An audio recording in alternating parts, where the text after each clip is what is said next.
Greetings everyone. Welcome to Commerce with Difference classes. Students, इस video में हम accounting equation की कुछ और प्रॉब्लमेटिक ट्रांजैक्शंस को डिस्कस करेंगे।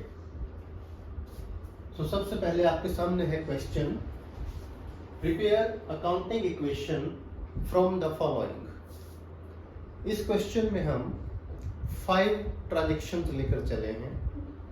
उनमें एक दो ट्रांजैक्शन ऐसी होगी जो नॉर्मली क्वेश्चंस में या बुक्स में नहीं दी होती, तो उन्हीं सभी प्रॉब्लमेटिक ट्रांजैक्शंस को कवर करते हुए हमें इस क्वेश्चन को सॉल्व करना है। स्टूडेंट्स, आप चाहें तो वीडियो को पॉज करके नोटबुक लें, पेन लें और अकाउंटिंग इक्वेशन का फॉर्मेट ड्रॉ करके आप साथ साथ भी इसे अटेम्प्ट कर सकते हैं। आप जानते हैं स्टूडेंट्स, अकाउंटिंग इक्वेशन होती क्या है? Assets is equal to liabilities plus capital. इससे पहले के वीडियोस में हमने बहुत डिटेल में डिस्कस किया है कि अकाउंटिंग इक्वेशन का फॉर्मेट ड्रॉ करते हैं। एसेट्स कौन कौन सी होंगी यानी हेडिंग्स, लायबिलिटीज कौन कौन सी होंगी। इसके लिए firstly you have to go through the question. आप क्वेश्चन गो थ्रू करें। एक बार प्रैक्टिस हो जाए तो क्वेश्चन गो थ्रू करके आपको पता चल जाएगा। जैसे इस क्वेश्चन में हमने देखा कि हमारे पास कैश है, स्टॉक है और बैंक अकाउंट है। 3 एसेट्स हो गई इस क्वेश्चन में। लायबिलिटीज कोई नहीं है। Capital naturally when we conduct the business activities तो कैपिटल तो होती ही है। तो चलिए ज्यादा टाइम वेस्ट ना करते हुए अकाउंटिंग इक्वेशन को स्टार्ट करते हैं। And we have the first transaction. देखिए, कमेंस्ड यानी started. Commenced business with cash rupees 80,000 and goods rupees 48,000। यानी बिजनेसमैन ने बिजनेस स्टार्ट किया तो बिजनेस में क्या क्या आ गया? कैश 80,000 और गुड्स मीन्स स्टॉक आ गया 42,000 का।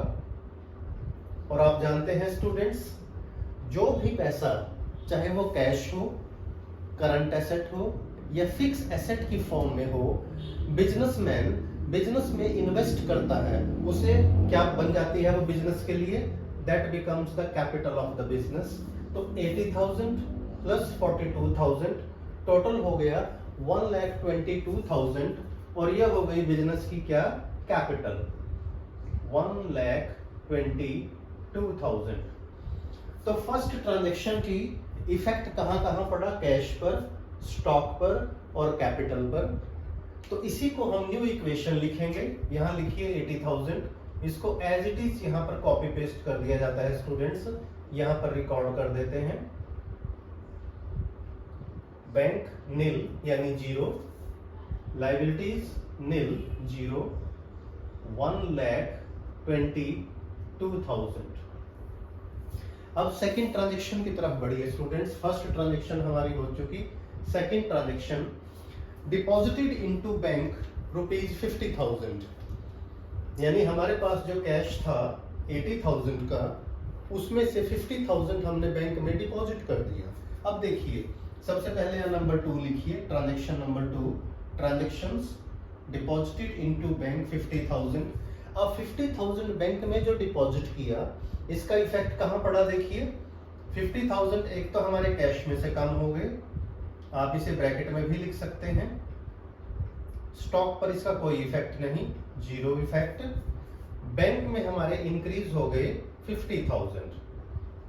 स्टूडेंट्स, आप जानते हैं कैश और बैंक बैलेंस दोनों ही हमारी एसेट हैं। हमने क्या किया?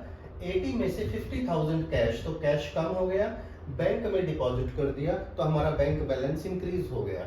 यानी एक एसेट कम हुई तो दूसरी एसेट हमारी इंक्रीज हो गई और इसका लायबिलिटीज और कैपिटल पर भी कोई इफेक्ट नहीं पड़ा, तो यहां लिख देंगे हम 0।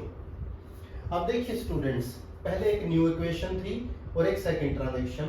जब भी 2 इक्वेशन इकट्ठी हो जाए तो हम क्या करते हैं? We calculate the new equation.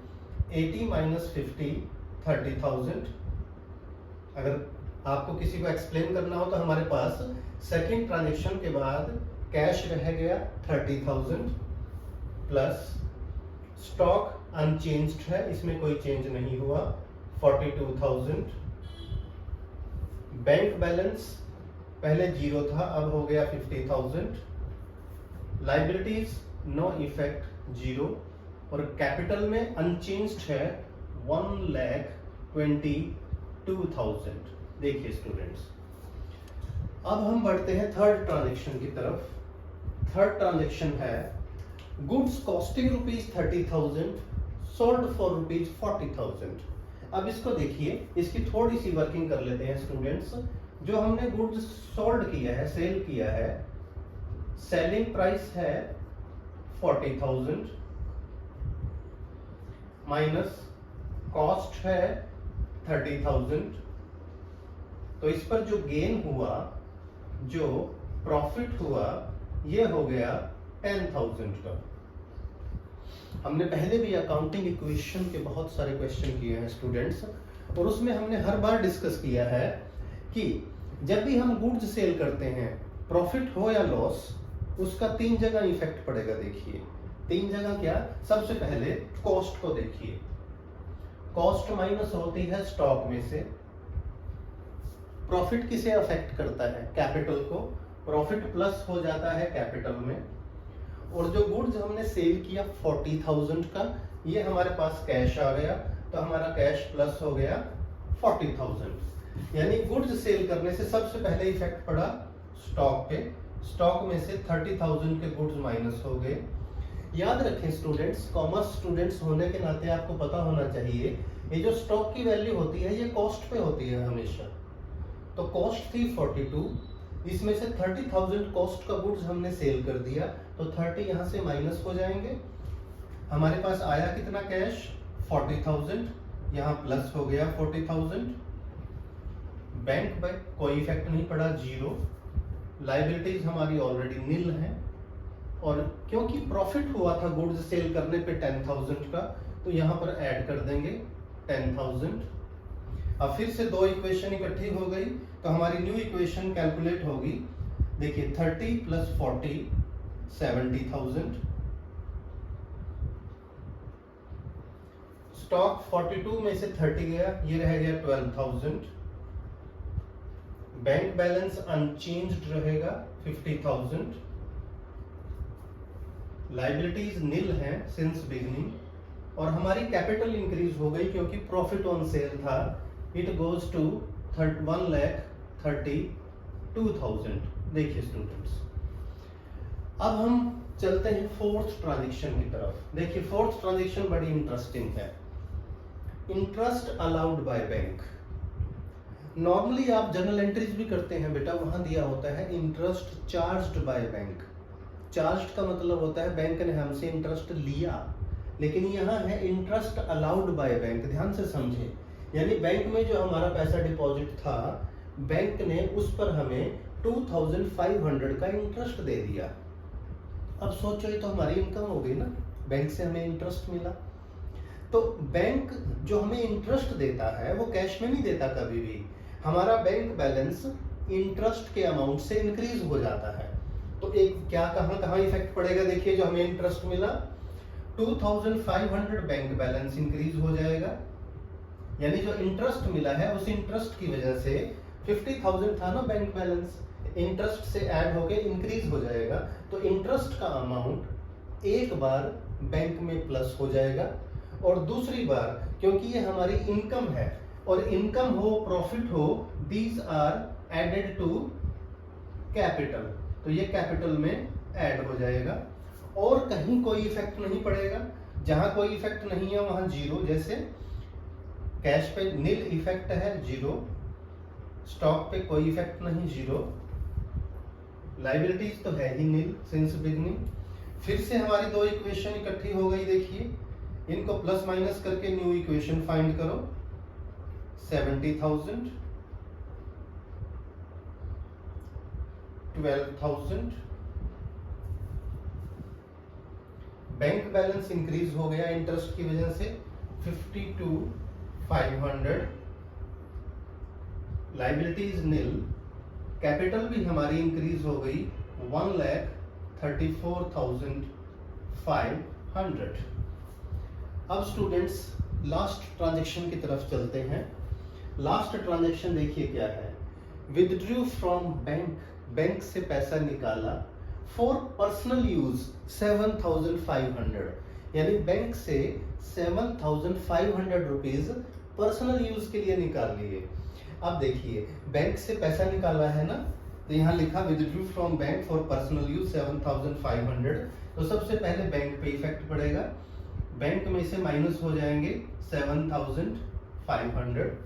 और दूसरा क्या है, कोई भी कैश हो, कोई गुड्स हो या कोई एसेट हो, जब वो पर्सनल यूज के लिए इस्तेमाल करते हैं तो that is treated as drawings, तो वो क्या हो गई, ड्राइंग हो गई, क्योंकि ये पर्सनल यूज के लिए है। और याद रखिए ड्राइंग का डायरेक्ट इफेक्ट कहाँ पड़ता है, कैपिटल पर, यानी ड्राइंग का जितना अमाउंट है उसे कहाँ से माइनस कर देंगे हम, कैपिटल में से माइनस कर देंगे। यानी बैंक से पैसा निकाला और दूसरी तरफ इसका इफेक्ट पड़ा कैपिटल पे, कैपिटल में से माइनस कर दीजिए 7,500 रुपीज। हमारी पांचों ट्रांजेक्शन्स हो गई स्टूडेंट्स। अब यहाँ देखिए फिर से दो यहाँ पर कोई इफेक्ट नहीं पड़ा, कैश पर नील, स्टॉक पर कोई इफेक्ट नहीं पड़ा, नील, लाइबिलिटीज तो है ही बिगिनिंग से नील, फिर से दो ट्रांजेक्शन इकट्ठी हो गई। अब हमारी फाइनल इक्वेशन होगी कैश 70,000, यानी पांचों ट्रांजेक्शन का जो इफेक्ट होगा, कैश 70,000, स्टॉक 12,000, बैंक बैलेंस 45,000, उधर लाइबिलिटीज नील एंड कैपिटल 134 में से 7,500 माइनस करेंगे तो 1,27,000। अब देखिए आप जानते हैं accounting equation holds good in every situation, यानी हर ट्रांजेक्शन के बाद अगर आप टोटल करके कहीं भी देखेंगे students, assets are always equal to liabilities plus capital भी। यहाँ पर भी आप देखेंगे स्टूडेंट्स 70 प्लस 12 82 प्लस 45 127, तो इस साइड का टोटल 127 हुआ, तो इधर का टोटल भी देखें 1,27,000 होगा। तो स्टूडेंट्स उम्मीद है अकाउंटिंग इक्वेशन का ये क्वेश्चन, ये जो हम एक नई प्रॉब्लम लेकर चले थे, ये आपको क्लियर हुआ होगा, आपके कुछ कंसेप्ट और साउंड हुए होंगे इस लेक्चर को सुनने के बाद। वीडियो अच्छा लगे तो लाइक करें, फ्रेंड्स के साथ शेयर करें, और चैनल अभी तक सब्सक्राइब नहीं किया तो चैनल को सब्सक्राइब जरूर कीजिए।